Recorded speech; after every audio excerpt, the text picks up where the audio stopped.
मैं हूं आपके साथ पूजा त्रिपाठी और मुंबई स्टूडियो से प्रशांत भी मौजूद हैं और आप देख रहे हैं योर स्टॉक्स।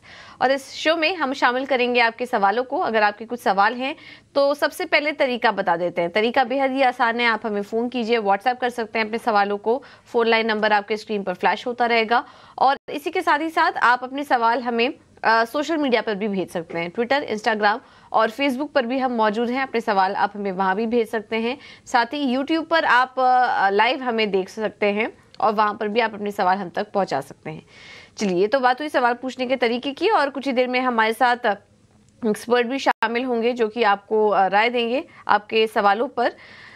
लेकिन उसके पहले बाजार पर एक नजर डाल लेते हैं और शानदार तेजी आज देखने को मिल रही है। ग्लोबल संकेत काफी पॉजिटिव थे। फेड का जो फैसला आया कि 2024 में सेकेंड हाफ में वो 3 रेट कट ले सकते हैं, ये काफी पसंद आया बाजार को। दिसंबर में हालांकि उन्होंने कह दिया था, लेकिन वापस से इस कमेंट्री पर को उन्होंने बरकरार रखा। ये चीज बाजार को पसंद आई और ब्याज दरों में कटौती के पर जो क्लैरिटी चाहिए थी मार्केट को, वो मिलती हुई दिखाई दी। हालांकि फेड ने ये भी कहा कि अभी वो थोड़ा वेट करेंगे और आंकड़ों को देखेंगे, उसके बाद ही ये फैसला ले सकते हैं। लेकिन एक कॉन्फिडेंस आ गया है कि हाँ, महंगाई धीरे धीरे जो लक्ष्य उन्होंने तय किया था 2% का, उसके पास है। तो इस तरह की कमेंट्री काफी पसंद आई। और उसके बाद हम देख रहे हैं कि बैंकिंग और फाइनेंशियल स्पेस में शानदार तेजी। बैंक निफ्टी देखिए 570 अंक ऊपर कारोबार कर रहा है। निफ्टी भी 22,000 के ऊपर टिके रहने में कामयाब है आज के दिन और करीब 200 अंकों की तेजी निफ्टी में भी देखने को मिल रही है। तो शानदार मजबूती। और आज मिड कैप स्मॉल कैप से भी अच्छा योगदान। मिड कैप इंडेक्स देखेंगे तो वहां पर भी करीब 800 अंकों की बढ़त के साथ कारोबार हो रहा है। तो चौतरफा खरीदारी है आज के दिन। हर एक सेक्टरल इंडेक्स की भी बात करेंगे ब्रॉडर मार्केट्स में, तो लगभग हर ही सेक्टर हरे निशान में आज कारोबार कर रहा है।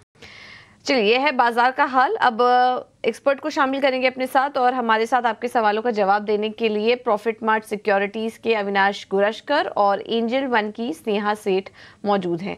आप दोनों का ही शो पर बहुत बहुत स्वागत है।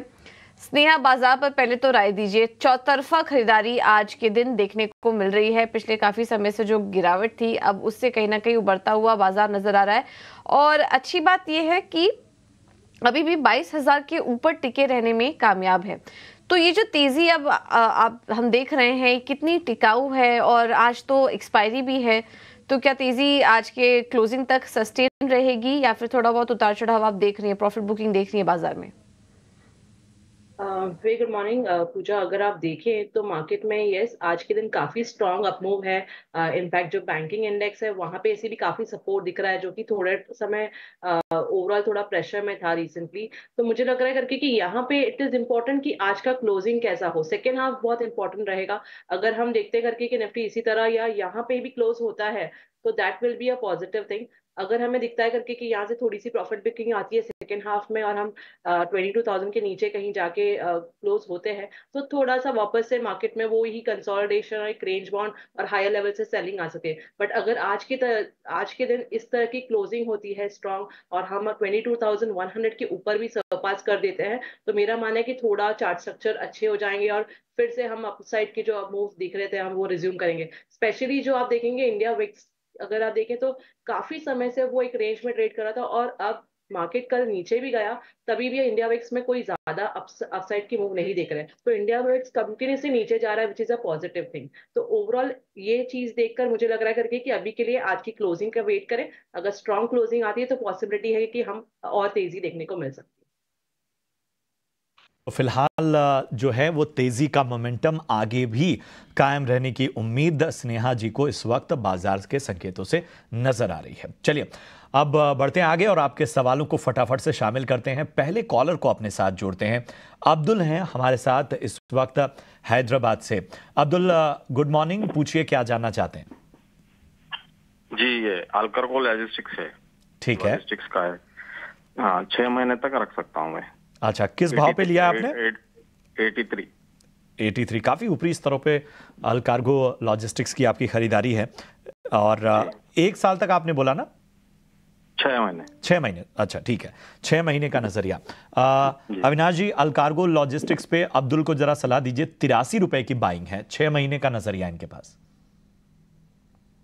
देखिए लॉजिस्टिक्स सेक्टर में ऑल कार्गो लॉजिस्टिक एक वेल एस्टेब्लिश्ड प्लेयर है। अभी तो कंपनी का डीमर्जर हो गया है, 3 अलग अलग कंपनी में शेयर बटे हुए हैं। तो मैं यही समझ के चल रहा हूँ कि जो इन्वेस्टर है इनको बाकी 2 कंपनीज के भी शेयर मिले होंगे।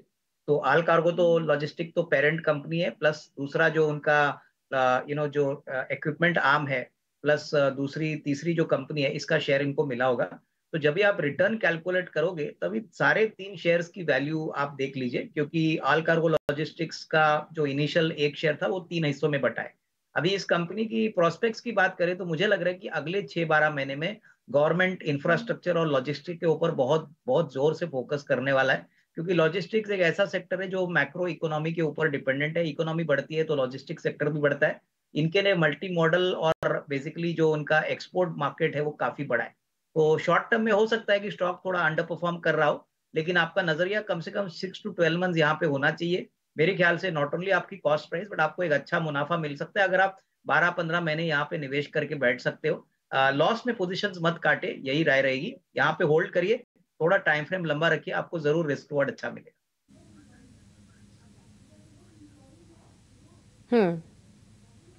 ठीक है, तो ये है सलाह ऑल कार्गो लॉजिस्टिक्स पर आपके लिए।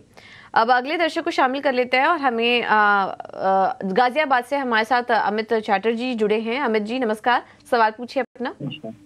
नमस्कार मैडम। मैम मुझे एक्चुअली सवाल पूछना था 2 शेयर्स पे। ठीक है, मेरे पास अडानी एंटरप्राइज के 35 शेयर्स हैं एट द रेट ऑफ 29.18 दिसंबर में मैंने लिया था। और दूसरा शेयर है मेरे पास डोना चाहिए एएल इनोवेशन, जो कि मैंने जनवरी में लिया था at the rate of 198 200 unit. डोना चाहिए एएल का तो मेरा लॉन्ग टर्म का प्लान है उसको होल्ड करने का, तो मुझे उस पर थोड़ा गाइडेंस चाहिए। अडानी एंटरप्राइज मेरा शॉर्ट टर्म का है, I can hold for next 3 to 4 months और मैक्स 6 months, तो उसी का गाइडेंस चाहिए आपसे। आपने जो दूसरा स्टॉक बताया अमित जी, वो हमारे डेटाबेस में नहीं है, हम इसको कवर भी नहीं करते। हालांकि एक्सपर्ट से पूछने की कोशिश करेंगे अगर उनका कवरेज हो तो, अदरवाइज हमारे कवरेज में नहीं है वो। और अदानी एंटरप्राइजेस पर आपको राय दिलवा देते हैं। स्नेहा आप सजेस्ट करिए, शॉर्ट टर्म नजरिया है अदानी एंटरप्राइजेस पर, 2918 पर इन्होंने लिया हुआ था, मुनाफे में है इस स्टॉक में। क्या करें, मुनाफा लेकर निकल जाना चाहिए, अभी और तेजी के लिए बने रह सकते हैं? पूछा अगर आप चार्ट स्ट्रक्चर देखें तो रिसेंटली जो अपमूव आए थे उसमें जब भी अपमूव आया which is it is supported with volumes, तो that is a positive thing.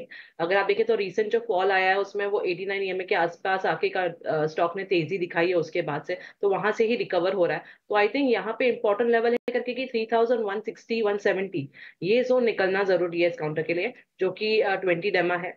अगर इसके ऊपर निकल जाता है तो ओवरऑल इसकी जो अपसाइड है वो फिर से रिकॉर्ड हाई के आसपास ही काउंटर आ सकता है, और वहां वो लेवल्स इंपॉर्टेंट। तो आई वुड से करके कि अभी के लिए ओवरऑल चार्ट स्ट्रक्चर देख के तो आप होल्ड करें। अपसाइड में जो लेवल वॉच आउट करना है दैट इज 3170। इसके ऊपर अगर स्टॉक जाता है तो ओवरऑल मोमेंटम काफी अच्छा हो जाएगा। अगर हम स्टॉप लॉस की बात करें तो आप इमीडिएटली एक 3020 का एक स्टिक स्टॉप लॉस लगा के होल्ड करें।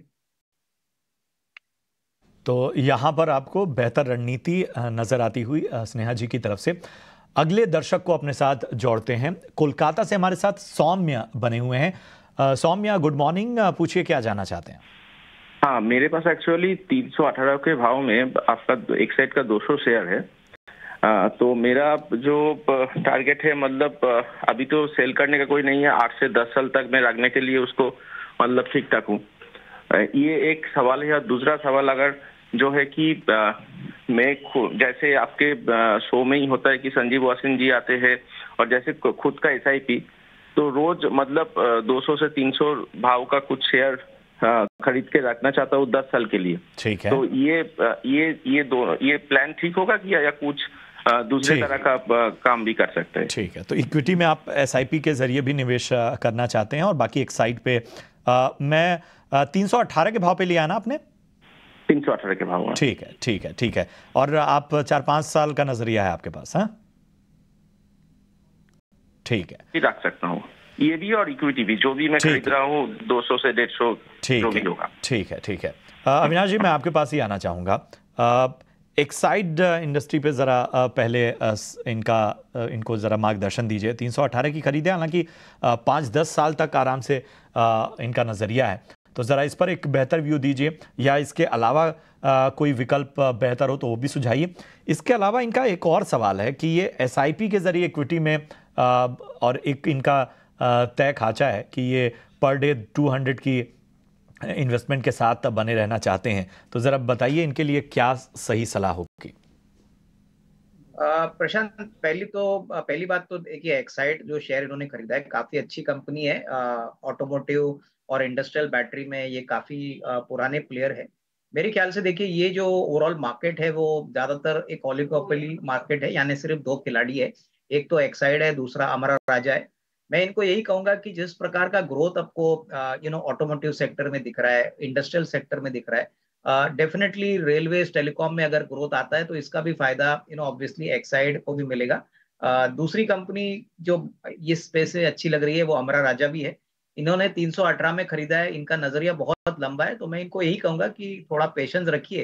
Hopefully FY25 should be a very good year for Exide. और ऑब्वियसली लेड के प्राइसेस काफी सॉफ्ट हो चुके हैं, तो रॉ मेटेरियल का भी प्रेशर नहीं है, प्लस वॉल्यूम ग्रोथ भी काफी अच्छा रहेगा, प्लस इनका OEM मार्केट शेयर भी काफी बड़ा है।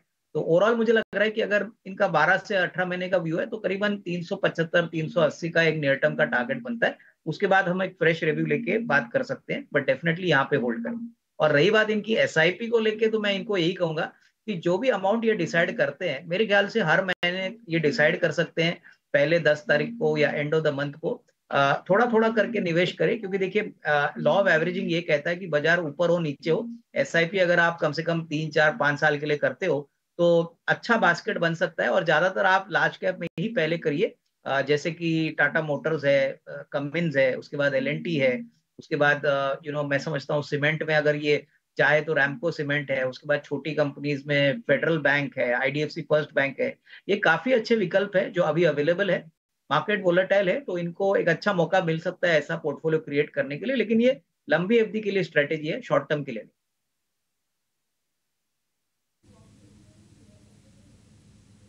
ठीक है, तो ये है सलाह एक्साइड इंडस्ट्रीज पर। आगे बढ़ते हैं और रुक करते हैं हमारे अगले सेगमेंट का, ऑप्शंस के चैंपियन।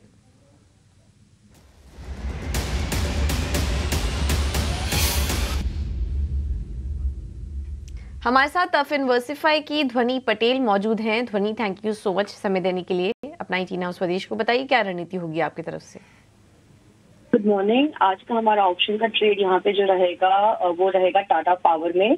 टाटा पावर ऑलरेडी एक यहाँ पे अपनी 50 EMA को सपोर्ट लेकर ऊपर की तरफ के मूव्स दे रहा है। ओवरऑल आज के दिन में हमें इसके अंदर एक जो स्ट्रेंथ है वो बढ़ती हुई दिख रही है। प्राइस एक्शन सजेस्ट करता है कि यहाँ से 420 तक का टारगेट यहाँ पे ऊपर की तरफ में अचीवेबल है। कॉल ऑप्शन के जरिए आप इसको ट्रेड कर सकते हैं, जिसमें आपको 390 at the money call option लेनी है।